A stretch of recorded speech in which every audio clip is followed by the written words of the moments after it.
मागील कशी बदला येते किंवा एखादा कोबरा माणसावरती कसा डूब करतो, या सगळ्या अतिशय खोट्या गोष्टी आपल्याला आपल्या आजी आजोबांनी सांगितलं असेल की आता तुझ्या सापावरती तुझा पाय पडला म्हणजे तो तुला परत येऊन चावणार, पण ही गोष्ट खरी नाहीये. आता 5 फुटावरनं सापाला सगळे लोक सारखे दिसतात, म्हणजे मी सापाला वाचवतेय आणि कोणीतरी सापाला मारतंय, तर दोन्ही माणसं सापाला सारखीच. असं नाही की साप तुम्हाला ओळखतो की बाबा आता कोणाचं नाव काय, आता कोण आहे मग याचं नाव काय, अर्जुन. ओके ठीक आहे, त्याला साप ओळखेल आणि हा म्हणाला नाही ही सर्प मित्र आहे, तो सर्प मित्र नाहीये त्याच्यामुळे मी त्याला चावणार नाही किंवा मी त्याला चावीन, असं बिलकुल नसतं. सापाला सगळी माणसं सारखीच.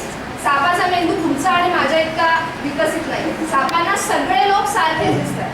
त्याच्यामुळे ही गोष्ट हे नाही की सापाला ओळखता येतं किंवा सापाला माणसाचा वास येतो, हे सगळं अतिशय चुकीचं आहे. साप तुमच्या घरात येतो, साप घरात काय येतो, वासात येतो, बरोबर आहे. आपण घरामध्ये काय करतो, आपण अन्न शिजवतो, बऱ्याच वेळा ते अन्न तसंच झाकून ठेवलेलं असतं, त्याच्या मागे उंदीर येतो आणि उंदराच्या मागे साप.